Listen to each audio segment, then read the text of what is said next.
I'm Melissa Elizabeth for the Heart Temple. And I'm Nick Ribera with Chain Assembly. And together we've designed a project called Women's Wheel. It's based on the philosophy of women evolving with the seasons. And new modern archetypes that exist within those seasons. This new way of thinking is presented in a core set with many items and activities designed to further understanding between you and the women around you. Much more than self-help, these tools are for one or more participants in a community growing setting. Learn more about the Women's Wheel core set and its development at www.womenswheel.co.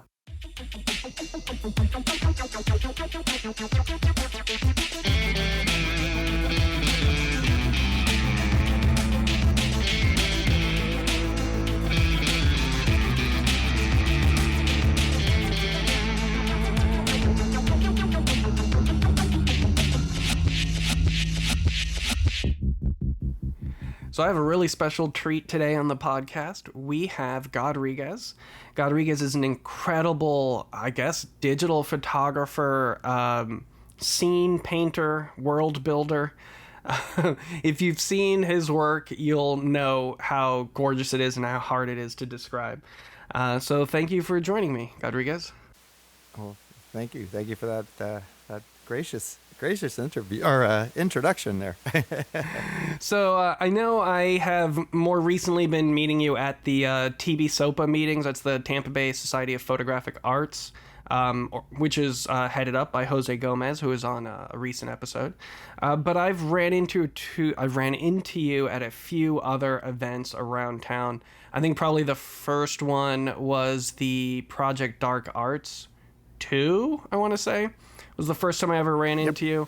Or at least, I don't know if I actually met you back then, but I saw you in I want to say you were involved in that intro video, or like the video of, yeah.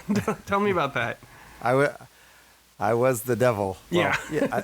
I am the devil, but if you've ever seen any of my imagery, but I was asked to be in the intro or the teaser video for the show, and we shot it over at the Speakeasy of the old location up in Ybor, and it was just a lot of fun getting to dress up and be a part of that. So yeah, that was a lot of fun. So I assume you had some pieces in that show. I think I remember seeing some of your stuff up there, right?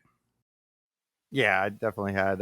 Trying to think of what pieces I had in there. I think I had about four or five pieces in that. Was also part of the first year of Project Dark Arts that was over at FMOPA. And those were really great events. Hoping Rogue has been teasing that he might bring them back, and I really hope he does, because they were a lot of fun and a lot of really great artists and performers, and it was just a really good night out. Both years they did it, and he and Shadow putting that together, and that was just a lot of fun. So I hope they do it again in the future. Yeah, it was pretty cool. I really loved the whole feel that it was like a French salon with just stacks and stacks of art on the wall. It really made it fun to pick out stuff like you're hunting for pieces. It was really cool. So let's talk a bit about your style. It starts with digital photography. Or sorry, I don't know if it's digital. It starts with photography, and then you manipulate the pieces from then on. So can you kind of tell me about how you got into that process on manipulating the pictures?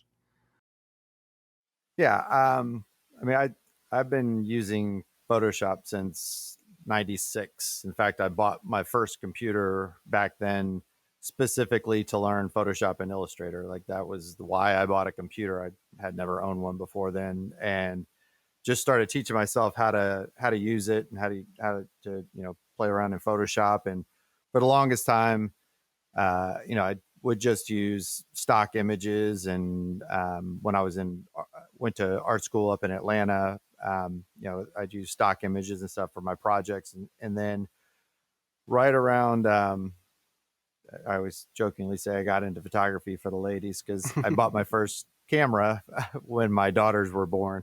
So I started taking pictures of them constantly, thousands of pictures. So slowly I started to actually, start taking my own photos and then starting to use them in my pieces, and slowly it became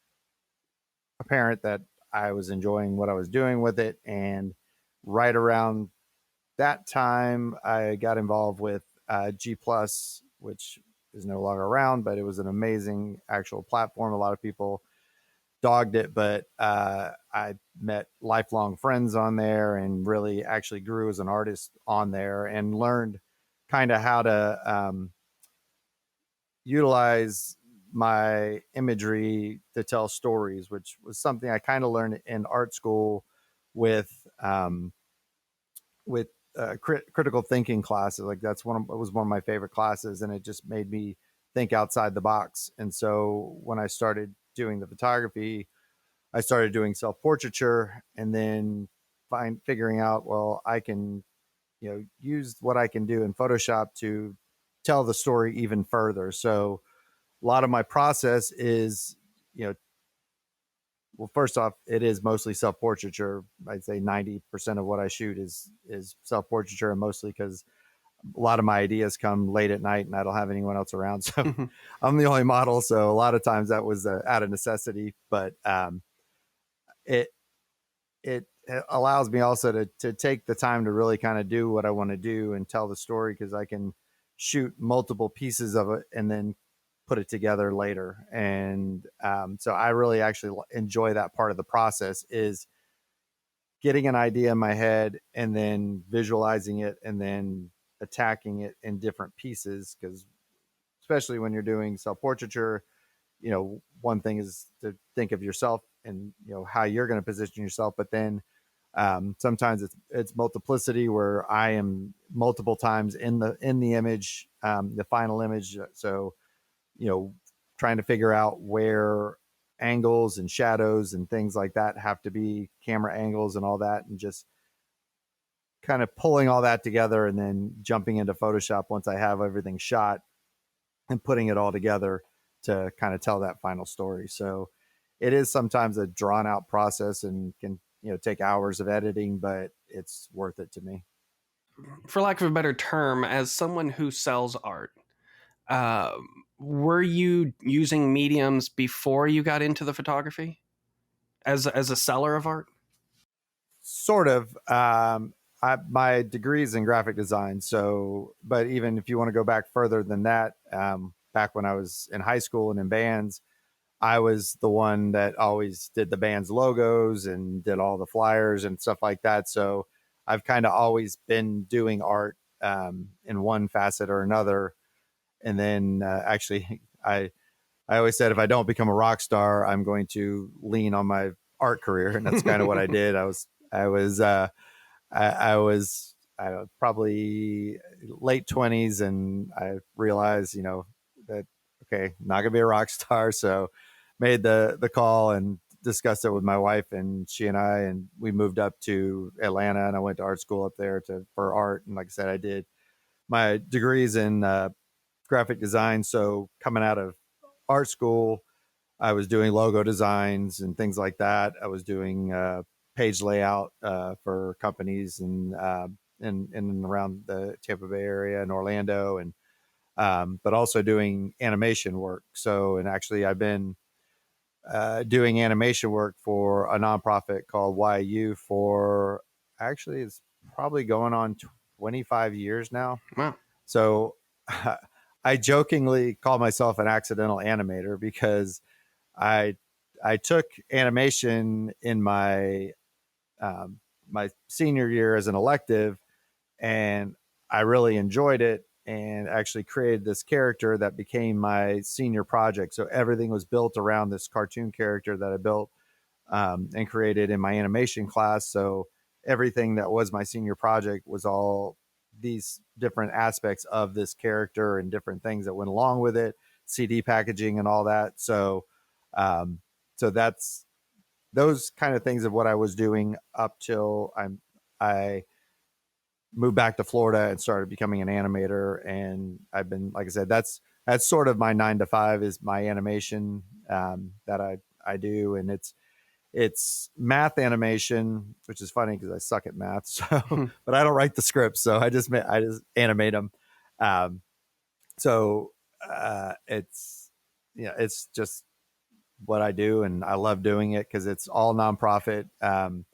My client, which you can kind of call us co-collaborators, he is Steve Goldman, lives over in Orlando. So he and I have been collaborating on this for, like I said, for probably over 25 years now. He writes the scripts, gives them to me.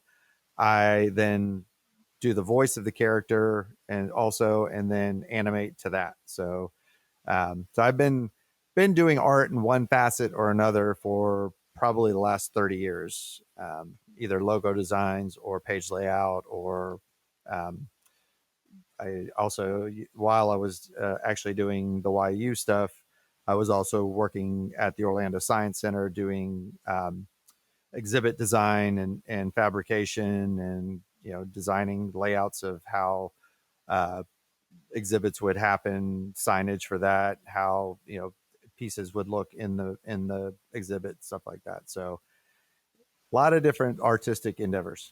Wow. Okay. I mean, that kind of helps informed where you've ended up now, then, for sure. So, at what point would you say the Godriguez brand was born? That going back to the G plus sort of days, I had become part of a group called it was called Selfie Sunday, and that's kind of how I started doing self portraiture, was through this group, and it was a lot of like minded people and very supportive. There was no pressure, and we all sort of grew together, and people started seeing, kind of what I do with my photography and the surreal nature of, making things just look real, but yet there could not be real, completely, Photoshop editing to its fullest. And it kind of, the name Godriguez kind of came about in a Facebook post. I was going back and forth with a friend, and um, can't quite remember the back and forth, but she basically said something to the effect that I can basically make you look slimmer, and you could go on a diet, just let Godriguez, you know, take over. And I kind of answered back with, I'm not a god, but I play one in Photoshop. So um, that kind of stuck. And then people started calling me that, and it just sort of stuck. And but it works in with my sort of whole persona, the devil persona.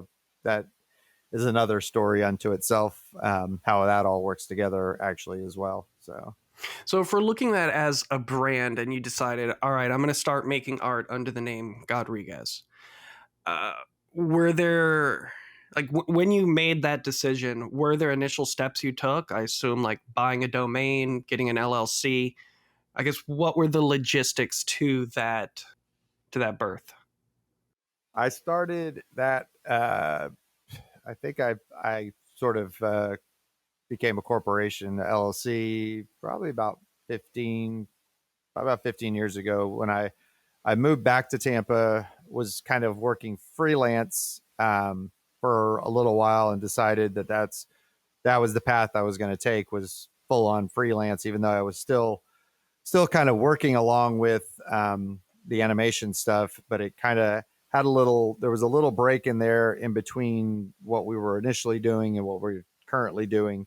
And during that time, that's when I made the decision that this is what I'm going to do for the rest of my life, and that I want to be start branding myself. My actual company name, or my blanket or umbrella company, is Eclectic Anima, which means a very diverse creative spirit. So Mm. that is my actual company name. And then of course the Godriguez kind of came into play, and doing DBA with Godriguez, and the logo and all that just sort of kind of started falling into place, and just kind of fit the style of what I was doing. It's easy to remember. It's all the imagery, kind of works together with it, and like I said, it works along with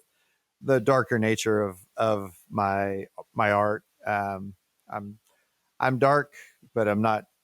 I, I call my I say that my style of art has what's called approachable darkness, because it is dark at times, but I never do anything for shock value. There's always a reason for something to be there that is possibly disturbing in some way, be it blood or, I even do some kind of controversial themes with depression and suicide and things like that. So, but I try and do it in a way that I won't isolate all anybody that might walk up and see my art. Like, even one of my more known pieces is a piece that has a clown sitting on the ground, and he's shooting himself in the head, but instead of it being visceral and realistic, he's holding like a toy gun that a clown would have. Instead of a bullet, there's the flag that comes out of a cartoon gun, says bang, coming out against his head, and instead of blood coming out of his head, it's a multitude of colors, because he has like a rainbow wig on and a rainbow sort of kind of clown outfit on. So it it makes people kind of at first maybe start to step back, but then they kind of come back into it and look at it a second time, and then they start seeing what I'm really trying to say in the piece and what it really is representing. So even people that say they're terrified of clowns have been able to relate to that piece. So that's saying something. Well, let's talk a bit about what you present as an artist, because similar to you, I also, I mean, I work as a digital artist primarily, so I don't really have the idea of an original that I can sell when it comes to a piece. It's almost always going to be a print. Um, are you doing digital photography or darkroom? I guess it would be digital if it's going into Photoshop. There's no point in doing like film photography, right?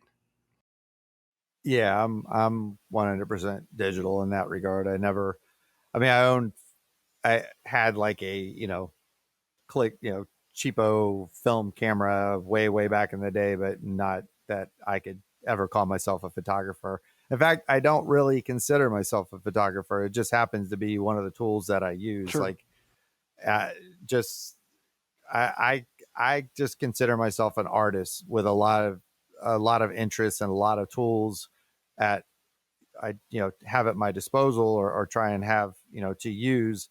And I depending on what they are, they're going to facilitate the end goal or whatever story or whatever I'm trying to portray. So um yeah, I do use a camera, but I don't consider myself a photographer per se. So when the whole debate, oh well, you use Photoshop, you're not a photographer, I say I don't care. I don't care if I'm not a photographer. That's not my end goal, is to be called a photographer. So, and that's the other reason why a lot of times I really have never, other than a few times, ever even entered any kind of competitions or anything like that, because I do it because I like to do it. I don't need validation. I do it because I want to impress myself, and if I impress myself, then that's I've accomplished my goal. And then if other people like it, or if other people want to buy it, then so be it. That's awesome. And I always appreciate when people do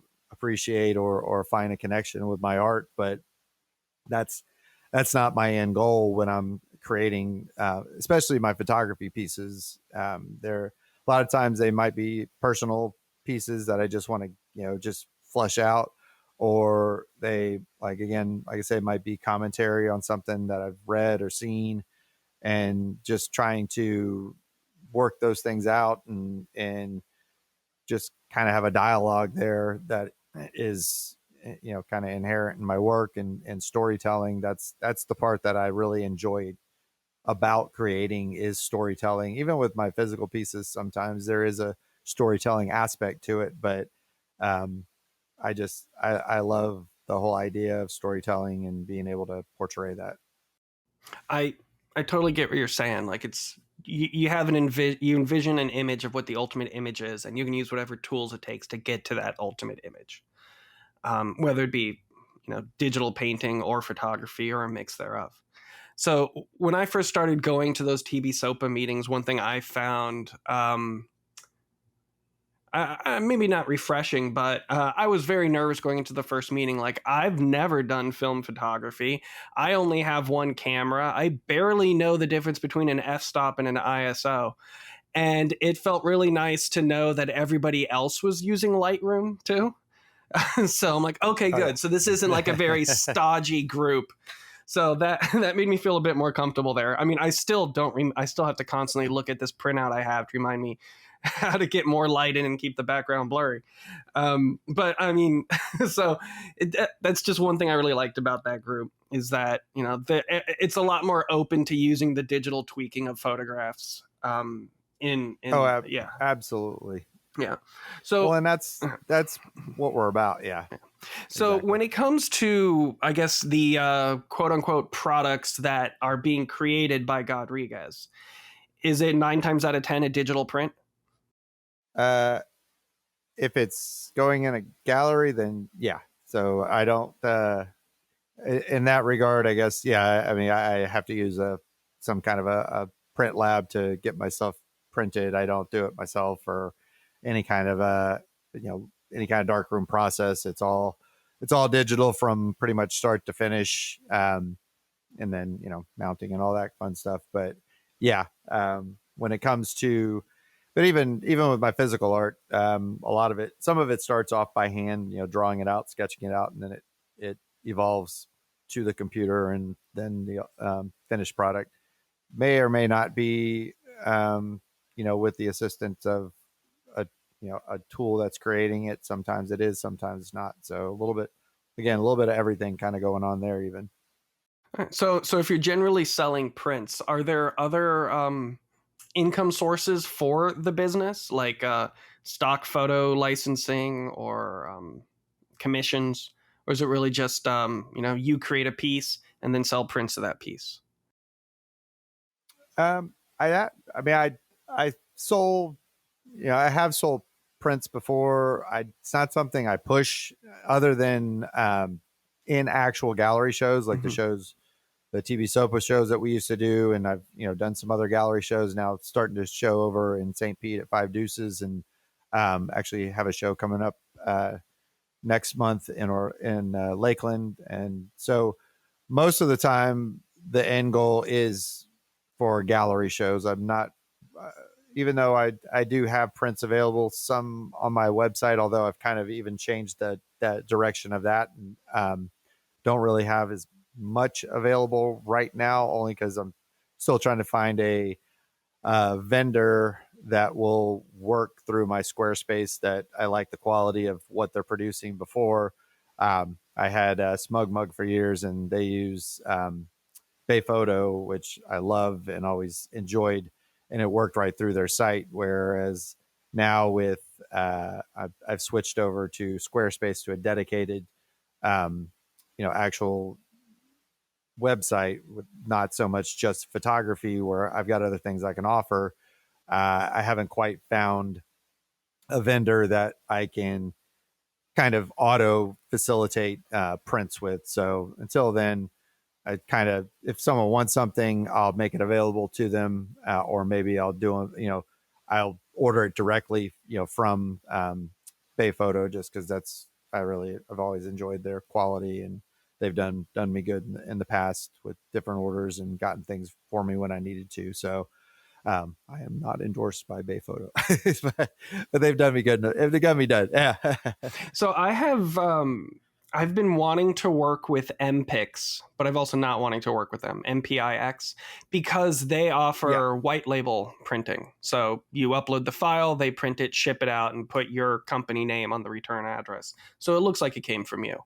And I have ordered prints from them, and they looked great, but they refuse to print anything with nudity because they said they're a family-owned Christian business.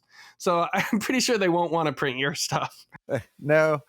Well, Bay Photo will. Yeah. Before I bought my own printer, I was getting everything printed by Shutterfly, and I still shout them out. I really love their quality.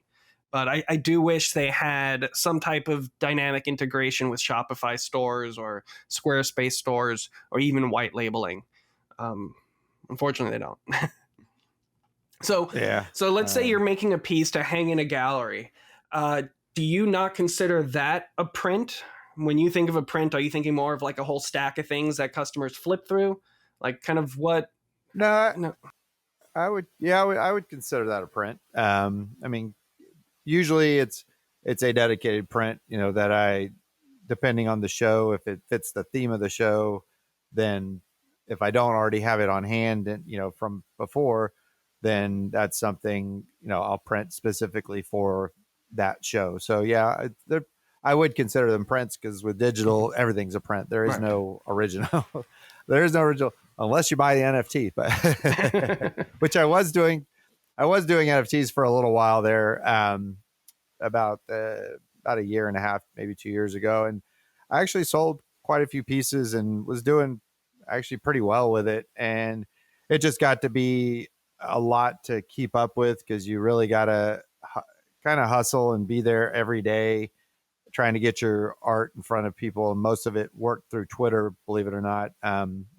Some people are familiar with how NFTs work or not, but a lot of the buyers and stuff were based or looking and finding people via Twitter, X now, whatever it's called. And so you really had to like kind of be on there all day long when a buyer would kind of put out a request for, anybody got something, and it just got to be a little too much. And I know people, dog it and whatnot, but I actually was doing pretty well with it. Nice. It just got to be too much, for me to kind of keep up with. But it was a really good community, the artists. And what I did like about it, especially, was it finally kind of gave digital creators, especially visual, graphic or motion graphic, 3D rendered animation, that type stuff, or, short films, even things like that. It gave them an avenue to sell that they normally maybe couldn't. A lot of that stuff, most people wouldn't buy it, but I knew quite a few, digital animators of sorts that, did 3D rendering animations and stuff like that, that, bought their first car by selling NFTs, bought their first house selling NFTs. So it is a real thing, but it is a hustle, and you really got to stick with it. And it was just something I just kind of couldn't keep up with. And like I said, I enjoyed doing it. So I can say I tried, and I did. Like I said, I was doing well and met some great people over there on it, in the business.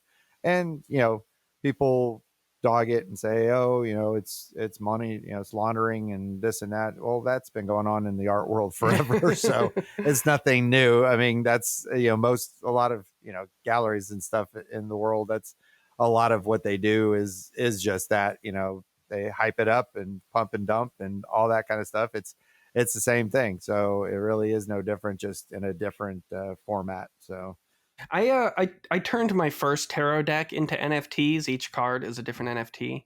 I had them listed on okay. OpenSea, and I just realized I never installed MetaMask on my new computer. So it's probably been 4 months since I logged in to see if anyone had bid on them. But probably not at now point, since the wave's pretty much over. It's funny. Yeah. So when it comes to doing prints of your very elaborate, well, what would you call them? If not digital photos, would you just call them illustrations? I mean, it's kind of hard to really say what they are, because they are. I mean, they are part and parcel photography. They all begin as photography. So one way or the other, they are a photograph.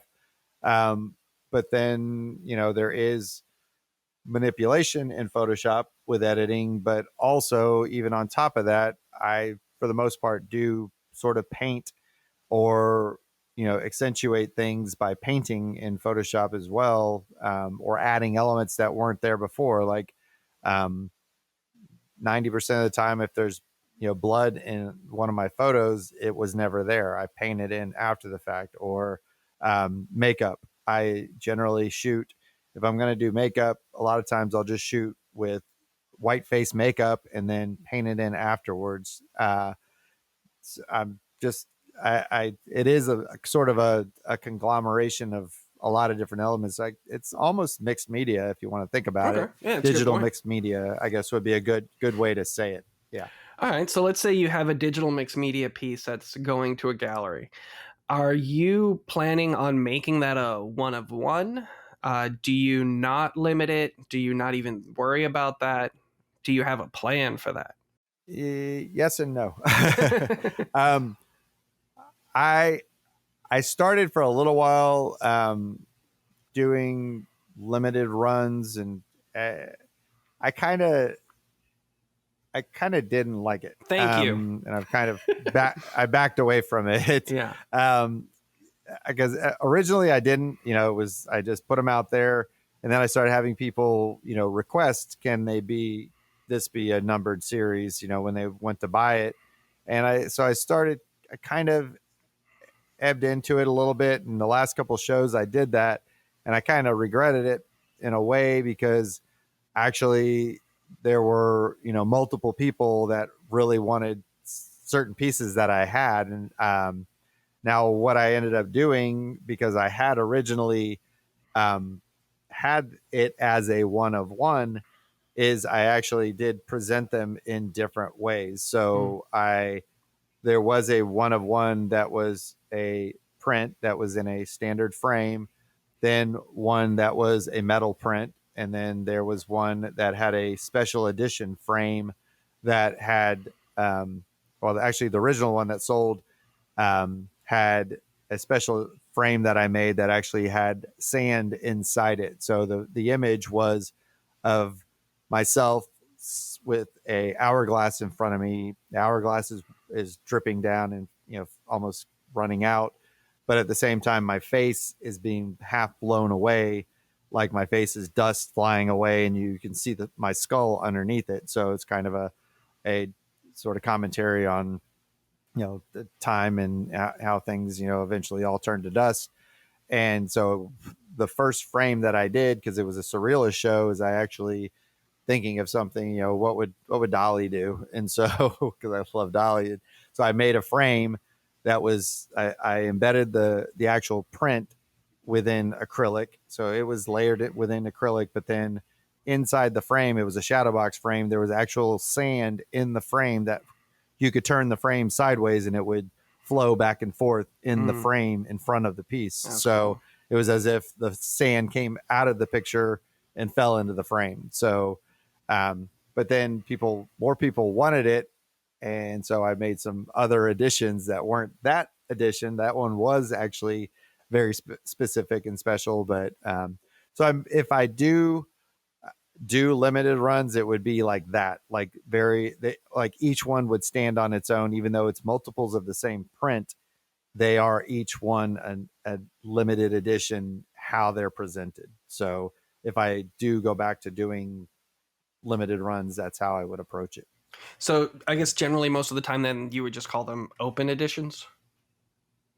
Yeah, they were Okay. open editions, and I could that way, it could be in one show and then maybe be another. And that's where I finally I changed my kind of stance on it, because I had multiple shows actually coming up that overlapped, and I had entered the same piece in the multiple shows because it fit the genre of the multiple shows, and it got accepted to all the multiple shows. So that's where it got tricky. It's like I had already committed to this piece being in these shows, and I had put it as a limited edition in each show. So that's where I had to get creative and be like, okay, this is a limited edition, because there's not going to be another one on metal. There's not going to be another one with this frame. There's not going to be another one this way. So that's how I, actually kind of facilitated being able them still to be limited editions, but not be unethical about it. I was at this presentation a few months ago about how to be a gallerist and an art collector, I guess. And someone had asked about whether or not you should do limited edition prints. And all of the people in the presentation said, absolutely be limited edition. I did not like that because now I only have the limited information of my own scope of people I interact with when I'm doing events. But someone who is going to buy a piece only because it's limited edition doesn't mean they really like the piece. It means they like that it might become valuable at some point. And that's not the audience that gravitates towards my work. Because the pieces I'm selling are usually a lot cheaper, under $100 for a print. So they're not really buying it because they think it might be a lucrative investment. They're buying it because they want to hang it in their house. So in that regard, I don't really see that as a valuable thing. Like adding, like limiting the amount of sales I can make on a piece. If I did that, I would have to sell a piece for like a print for so much.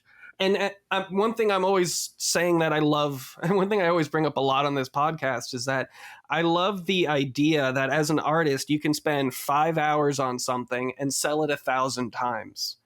You're not going to be able to do that if it's a limited edition print. So, I don't know.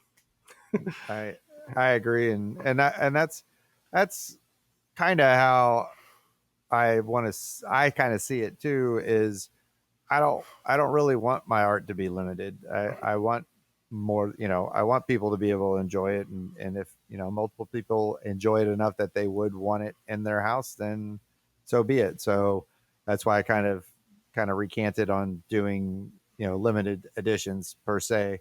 Other than what I talked of earlier, is for that reason, that way, more people can enjoy it. And I'm more about that than exclusivity and trying to be, some pompous, some pompous artist in that way. I don't mind if my pieces are in a lot of different locations. Now, in regards to your online presence, when you're selling things through your site, I see you have merchandise for sale, but then you also have images of your shoots and images of like the sculptures you made and things like that. Do you sell prints through your site or just the merchandise section? I don't sell yet through my actual website. Like I said, I had for years a Smug Mug site that was a just photography only dedicated site, and sold quite a few prints through there.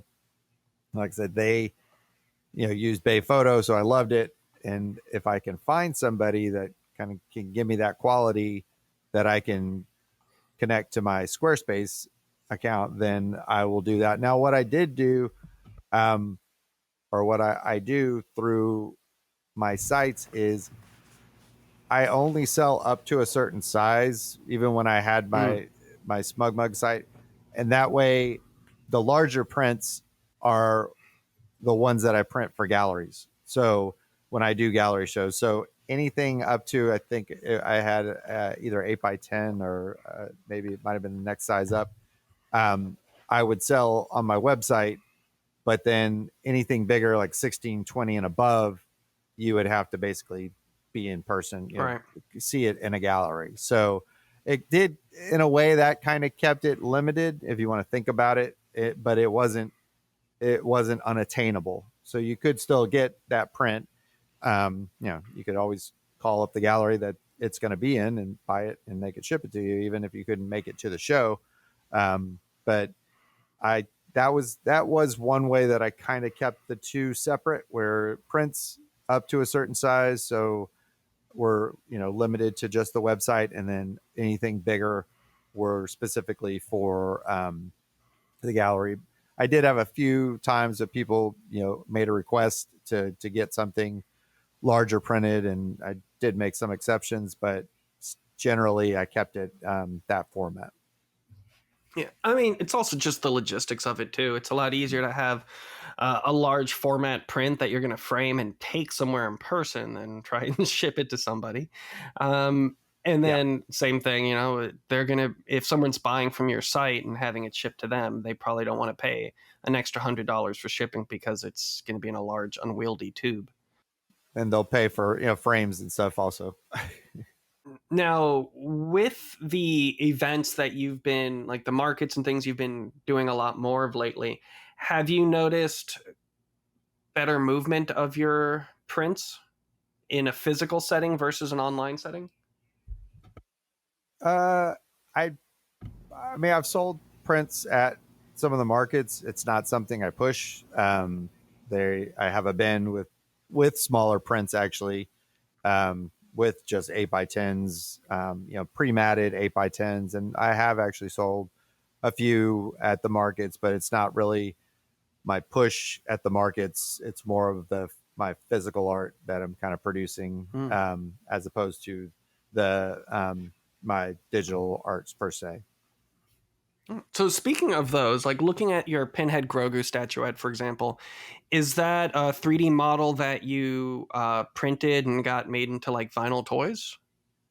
How is that produced? Um, that that particular piece is the only piece that actually I didn't physically model. Mm. It is through a artist called Hex 3D, and but he licensed it that you can print them yourself and paint them and sell them for whatever you want. Oh, cool.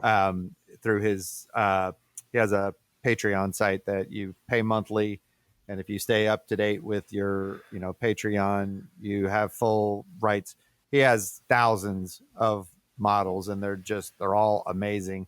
That's the only one that I print because that one spoke to me.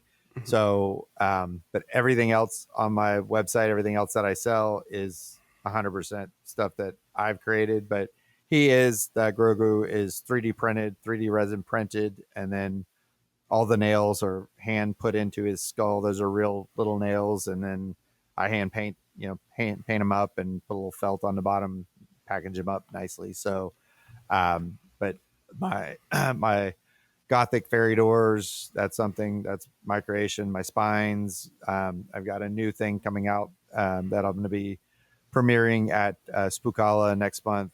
That will be inspired by the TV show Wednesday. Mm. So I I I I really enjoy creating a lot of it. Some of it is 3D modeled, some of it is just hand drawn first, like some of my woodworking stuff.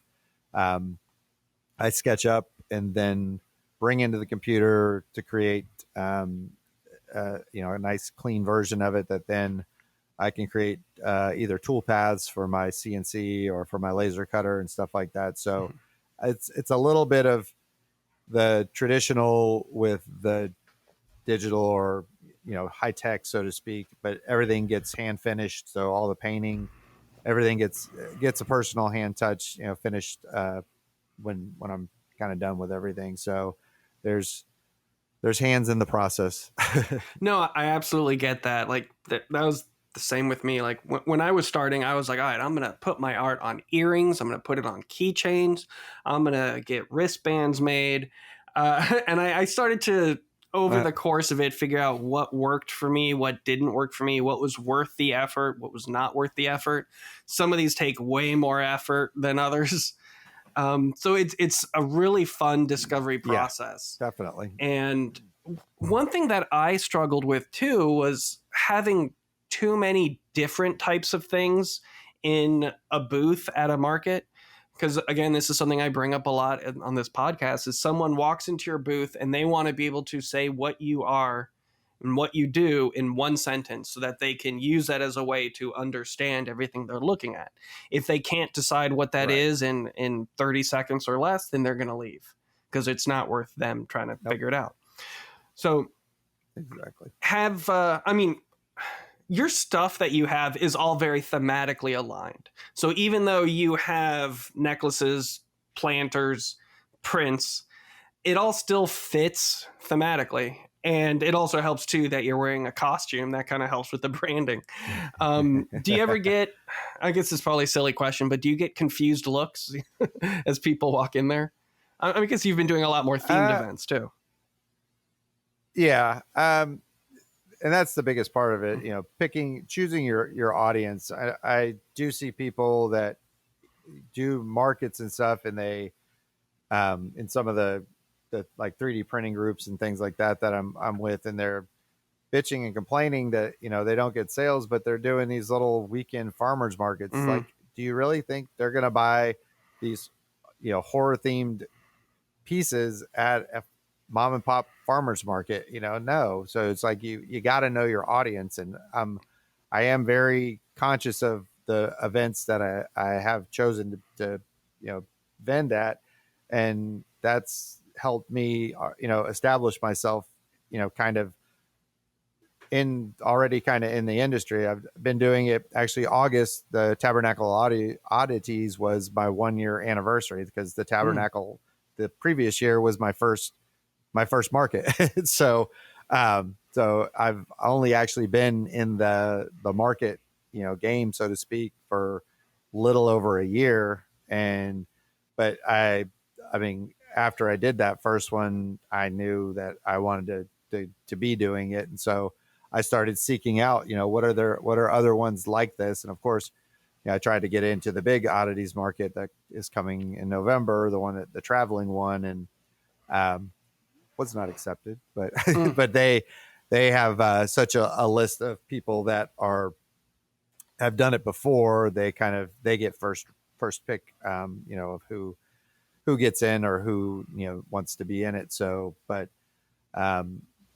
with that, there have been numerous other ones that have fit my genre of and my style of art. There's Hauntazar over in St. Pete. There's the punk rock flea market in Lakeland. There have been, the House of Shadows have had some of my pieces at some of their shows, my physical pieces. So knowing your audience and knowing what to expect when you have your stuff, that's the biggest part of it. And I the other thing to me is presentation. I mean, that's a big part of what I do. Is it's representing me. So I know some people are like, they look at my booth and how I've themed it out and stuff. And yeah, it was not gonna lie, it was a lot of work, building that design and building those pieces and stuff like that. But that is representing me. That is my art, and everything about it is me. So I want it from top to bottom to be represented as such. So right down to, like you said, what I wear when I'm doing the show. I mean, it is. I look at it as a show. It's not just a market or just. And I mean, this goes from the biggest one I do to down to the smallest one I do. I still wear either my suit. Sometimes I wear the devil horns and the full red. Sometimes I don't, but I'm always wear my suit. I try and look my presentable best, because that's what I'm representing, is me. I am the brand, so to speak. So um, it's just kind of what I do. It's a really interesting point you make, that you are the brand. I mean, it's definitely the fact that you're in most of the manipulated photos, the digital mixed medias that you're in, that represents you, and then you also selling yourself as the entity that's selling the art. It really adds to all that consistency that gives you the freedom to make 3D printed things and sell it alongside those more expensive photos, or manipulated photos. Yeah, and even with with the pieces and stuff like that, I I also kind of have a range of prices. I'm not all or nothing also with my booth. So I like to, even though again everything is, like you said, kind of thematically the same, I have something. If you just want to spend $5, you can get a pair of zombie hands, or if you want to spend $250, you can buy a Ouija mirror. I mean, so there is a pretty broad range of pricing through the booth as well. So I don't want to exclude anybody, and I don't want to be that, I don't want to be elusive in that way. That I want to be able to have something kind of for everybody if they do happen to step into my booth. So thinking about that 1 year anniversary from the first Tabernacle of Oddities to the second one, how much growth in sales would you say you experienced, like percentage wise? Um, I started off really good with the first Tabernacle, so it was a good show. And I did equally. Actually, I did better this year. Probably, I would say, I mean, I did probably about 150% better this year than Wow. that first show. And just each show I've learned, I've refined kind of my everything about everything I do from the first one. Like when I first did the first tabernacle, even then I knew I wanted to have a presence. So I was very conscious of how I set my stuff up, how I went about it. And granted, I was just using, I had wire racks, that you disassemble, like the ones you get, at Home Depot or whatever, just those metal wire racks. But I themed them out. I had draped stuff over them, so it didn't look just like, like metal racks, and had lighting and candles and stuff like that. So there was an aura about it when you came into my space that this was kind of this was something different. And with each show, I streamlined the process of setting up. Like that first tabernacle, I think it took me 4 hours or more to set everything up, as opposed to this last time, even with bringing everything up, the elevator, because at Cuban Club, we had to use the elevator, even bringing everything up the elevator, I think I was up and running in less than an hour and a half. So that those kind of things I've improved on, which helps in a lot of ways. One, it helps your morale, because you know that you're going to get things set up easier. I now have a system, and both my wife helps me out as well in all the shows, and we have a system now. So it's like, okay, I'm gonna start setting up the racks. I need you to start pulling out this and getting this staged, that then I can put it on the racks in the way that I'm going to set it up, and I know how things are going to be set up. So a lot of that helps in like I said, in one, you're not exhausted by the time you're done setting up, and two, it is improved each time, where now I know how to set things up that I get maximum visibility, and I can display a lot of stuff in a still fairly small space, and at every level, no matter who's walking up. Like I actually have I had consideration in my booth for people in wheelchairs. That's why I have I have lower levels with the same goods on them, so that it is at a lower level that they can see they're at eye level with. So a lot of that stuff was very conscious in how I designed it, and it helps to me, at least I feel, in the visitor's experience, or how they come in to see it. And it's been a slow growth up till this first year, and I'm even refining it now with Spookala. That's a 3-day event, so I'm also streamlining my processes of how I create, because it takes a long time to create a lot of these physical pieces, because you can only print so fast on a 3D printer, or cut on a laser, or on my CNC. So I've gotten better also with how I project manage and make sure that everything that I'm doing is not time wasted when I'm creating as well, so that I'm not losing money while I'm making things as well. I'm not, just spinning my wheels. I could be doing this part of one of the pieces while I'm waiting for this part to be finished. So even streamlining the production has helped me in, have more profit, if you can say, in just time that I've saved myself throughout this year. So, yeah, I track all those same things you've done. I've probably been doing markets for 3 years now, maybe.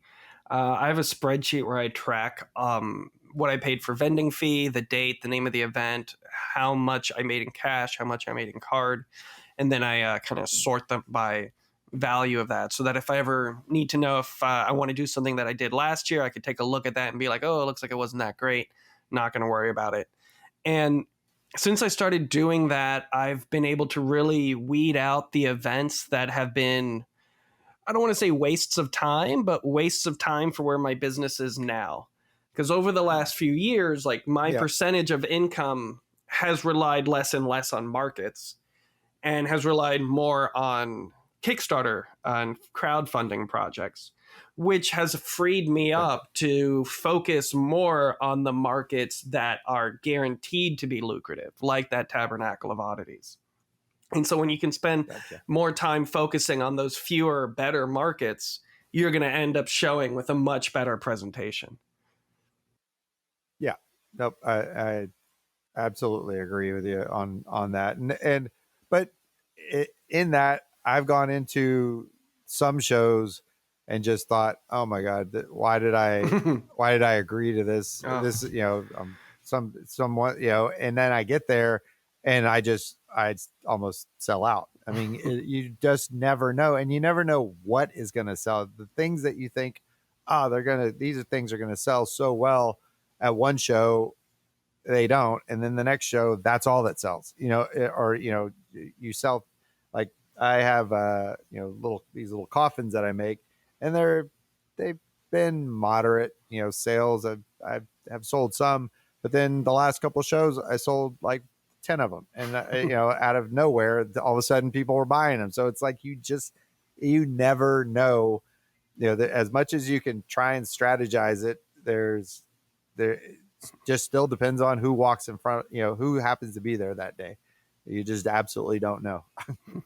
So thinking about all the sales you make in general as an entity, what percentage of them would you say are the manipulated photos that we were talking about at the beginning versus everything else?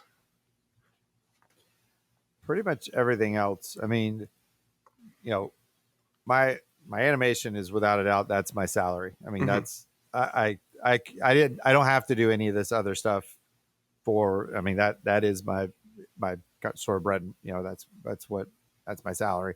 But in going back to, say, digital prints, photography esque versus my physical stuff, the physical stuff has been way outweighing what I've made with my photography. Now, I've done some shows this year. I don't do as many gallery shows as I could, but it just don't have necessarily the time to shoot. I haven't been able to, because I've been doing so many physical shows, I haven't had time to actually do any photography, but that's changing right now. In fact, behind me, I've got everything set up.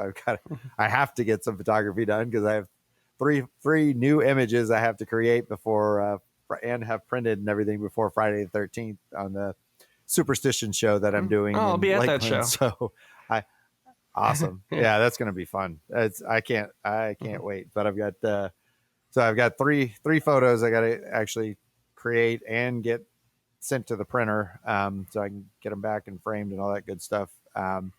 So definitely, though, the physical art has definitely been much more lucrative over the past year than my photography.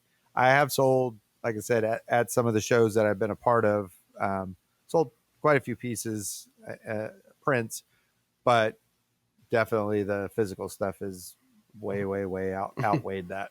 So one thing that I'm constantly struggling with as a quote unquote artist is, do I need the validation of showing in galleries versus the fact that I make no money from showing in galleries? Do you ever kind of feel that push and pull, since you're making so much more with the physically printed objects, doing these markets and selling online? I mean, I know you still do go into galleries, but because it's not that biggest chunk of your income, do you ever question whether or not it's worth the effort to apply to shows? No, I love doing shows. The thing I love about doing shows, which is similar with the markets, is I love stepping back and seeing people experience my work for the first time and seeing a genuine reaction from them. And it's not about validation. It's just, I love, because you never know what you're going to get. Were they going to be surprised? Are they going to be appalled? Are they just going to walk past it? So actually, that's what I love about shows, is that physical sort of being there in its presence, on opening night, especially, and just seeing that. And it's and then, if they dwell, then I'll step up and say, do you have any questions? This is my piece, and introduce myself, and then see where the dialogue goes from there. And sometimes maybe, oh no, I just thought it was kind of nice, or it could lead to, I mean, I've sat there and talked, half hour, 45 minutes to somebody about a piece, just their thoughts on it. So you never know what you're going to get, and that's the part that I love about it. It's that unknown that you get when you put your art out there and see people experience it for the first time. I get that some, with the physical stuff, but definitely the reaction that you see with the prints a lot of times, because it does a lot of times catch people off guard, with Mm-hmm.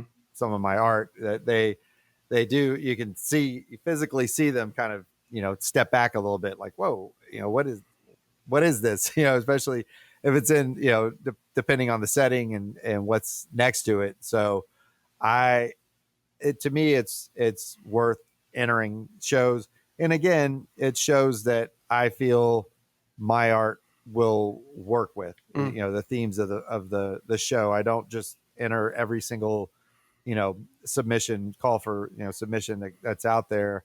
I make sure that, I fit the prerequisite of whatever that, the theme is for the show. I don't want to just be a gallery whore of of sorts, and just every submission like, oh no, let me stick one in, let me put this here, there. So I try and do shows that, just like with the markets, that would only my artwork would sort of accent and be a part of, and make sense being there. So I love physical shows, and I never see it as a waste entering gallery shows at all. Well, you're a lot more successful even at if it pieces than I sell am. or not. Yeah. Even if pieces sell or not, I don't, it doesn't bother me. So I guess it's great if they do, but I don't feel disappointed if they don't. so. Like for me, I guess the most I'm going to price, the most I have priced a gallery piece would probably be maybe $300, and that means I have to drive somewhere to drop it off. Then I have to go back to the opening. Then I have to go back and pick it up if it doesn't sell. And if it does sell, I'm still losing maybe 30, 40%, sometimes 50% to the gallery. And in that end, I'm always looking at it as a numbers thing. And I know I shouldn't. I think what I should be doing is, if I have that much trust in my piece, I should get it printed much larger, make it more of a presentation, and then charge even more for it. But then if it still doesn't sell, I've got no place to store it in my house. So that's kind of this internal struggle that I'm always dialoguing with myself. And that is something that, that you do have to kind of weigh out, and it's, I think it's up to the individual, because like, especially when I do, shows in St. Pete, it's driving back and forth to St. Pete to get it there, back and forth to St. Pete to pick it up if it doesn't sell, and back and forth for the opening. So that's 6 trips back and forth across the bay, and then, getting the piece printed if it isn't already printed, getting it framed. But it's still worth it to me, because even, especially on the, the opening nights, I'm talking to people, and if maybe not this time, maybe they'll remember me the next time, or I can talk to them about the other things I do. I also do make this, I make sculpture, I make, other items as well. I've got shows coming up. So it's networking to me also. So to me, it is money well spent, because it's still a networking opportunity to meet people and get them in front of your work in maybe another aspect, maybe Right. not the photography or what's in front of them, but it could be somewhere else. And what I have seen sometimes is people that I've met at gallery shows that maybe I didn't talk to about my other stuff, then see me at a market show that I'm doing, and they're like, wait, didn't I see your art? So they start getting the correlation Mm. that you are kind of all over the place and doing things. So it's just, to me, it's a good networking opportunity. And it just, not only that, but just the community also, just the the being a part of the artistic community in general, either by being at the shows, because a lot of times there's other artists come even if their pieces aren't in the show,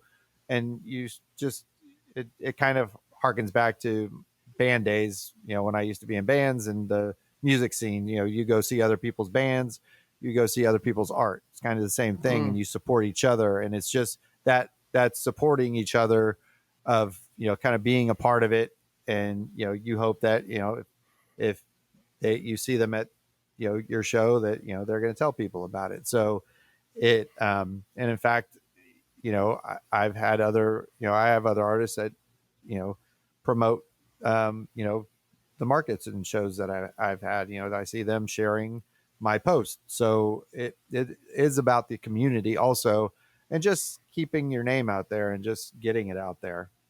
I think it's a very healthy way to think of it. So is there anyone I like it. is there anyone that you would say you've been modeling your business after? Anyone's business, like a business mentor, business inspiration? I don't know, because I'm so new to this part of it, the physical, and I I kind of lived in a bubble for the longest time, even going back to the being part of the art community. Um, for many years, I kind of lived in my own little bubble of creating, and wasn't even really weren't doing shows and stuff like that. But then once I actually joined TV SOPA, that changed. That's when I started. That was the first time I did gallery shows. And so I, always, I'll always kind of, I guess, sort of be thankful that I kind of met that group of people, and I was brought into that. And the way Jose has always kind of approached our art as it should be something that can be respected, and we're not just a camera club.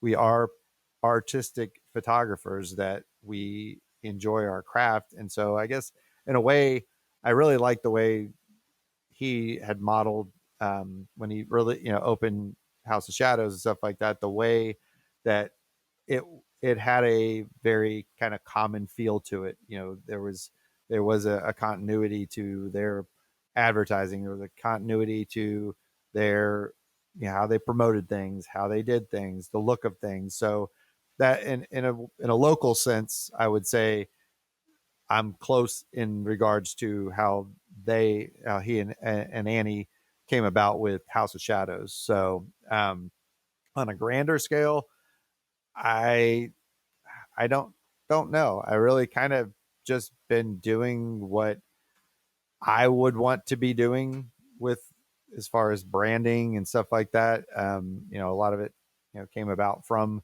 going to art school for it. So I do understand it, and I understand continuity in how you display things and how you present things, and try and keep it in that regard. So I don't really have one. There might be some out there, and I'm just not thinking of it. But a lot of it's just kind of what I learned in art school of how to present yourself and present. Now the business side of it, that's something that I'm learning along the way, and I talk to people that have done shows and the markets and stuff like that. So I've gotten some insight from a lot of different vendors. So that's helped. But there isn't a sort of overarching model that I would say I'm emulating in any way. Well, it looks like you also have your year pretty booked up. You've got 7 events before the end of the year. You got Spookala. Yeah. For the listeners. You can see Godriguez in person at Spookala on October 6th through the 8th. Superstition Gallery Show. That's the one that I'm also going to be at. I'll be vending there. I sent them a couple of my tarot cards. They haven't responded yet on if they want any of them printed to be at the show, but either way, I'll be there vending. And a friend of mine is going to be doing some tarot readings. So that's fun. Yeah. So that is the Superstition Show in Lakeland on Friday the 13th. Hauntazar you're doing on October 14th. I've done that event twice. It's really fun. And then you've got, I love Hauntazar. Yeah, you've got Art Crawl Lakeland in November. I'll also be at that one. I love Art Crawl. Chad puts on a great event. Sorry. No. Chad is awesome. Sorry. I was thinking of the punk rock flea market, but I am also doing Art Crawl, which is put on by Chad's wife, Ellen, who was on episode 3 of the podcast. The Chastains. Yeah. The Chastains are awesome. Yeah. They both are awesome. They are. Yeah, I'm looking forward to that. That'll be my first one. So yeah, I'm looking forward to Cool. that art crawl. It's like, as far as art specific events go, that's the best one you could do. And then we've got Atomic Bazaar you're going to be doing in Sarasota in November. I did that one last year. And then you're in the Dolly. Too. Oh, yeah. There you go. Did that do well for you? Yeah, actually, that was another one. You know, I had no expectations, did not know going into it. And first day, did okay, and then I actually originally hadn't signed up to do the second day. And that's right. We talked about this. By the end of the day, by the end of the day, I was like, you know what, and I was like, I think I want to come. I'm just going to come back tomorrow. I'll just leave everything set up. And she was like, go for it. So, and then I did amazing the second day. So yeah, I should have done the same thing. Worthwhile decision. And then you're in the Dolly. It was a completely different crowd the second day. And then you're in the Dolly Dozen on December 6th. Yes, I'm very looking forward to that. Yeah, I know a few people in my artist organization who've been in that event. They said it's a lot of fun. So that's cool. And then you're rounding out the year with Holazar, December 16th. Yeah. Yep. I did that one a couple of years ago too. It's just like Hauntazar. It's a lot of fun. And then if our listeners want to follow you and see your work, you are your website is www.godriguez.com. On Instagram, you are at Godriguez Art, Threads Godriguez Art, TikTok Godriguez Art, and Facebook at Godriguez Art. And that's spelled Godriguez. Is there anything I missed? Yep. And no, yeah, you can pretty much find me everywhere as Godriguez Art. I try and make it simple. Great. Awesome. Well, thank you so much, Godriguez, for taking the time to speak with me. I've definitely learned a lot about how to reevaluate the value of being in a gallery. So I appreciate that. Oh, no, absolutely. I mean, that, like I said, community is kind of, that's the biggest part. And that's going back to, you know, the TV SOPA. I'm hoping we can kind of get that back going as we had it before, because it was really, really positive force in the community, and we did some outstanding shows, and really looking forward to our latest book release and stuff like that. So just the whole Tampa Bay / St. Pete area art scene. There's just so many great artists out there, so it is to me critical to be a part of it and support each other. Too many people sometimes look at it as a competition, and it's not. You know, if one of us wins, we all win. So it's the way you got to look at it. If all of our shows are doing well, then that's what we want. So, you know, to build each other up and just, you know, make this scene a force to be reckoned with. Well, on those wonderful notes, thank you so much again for your time, and hope you have a great day. All right. Thanks. Art for Profit's Sake is recorded through Riverside FM, distributed through Spotify for podcasters, and edited on Adobe Audition. The music is provided by Old Romans. If you learned anything useful or found this podcast helpful, please rate and review us 5 stars. If you want to learn more about me or my art, head over to chainassembly.com.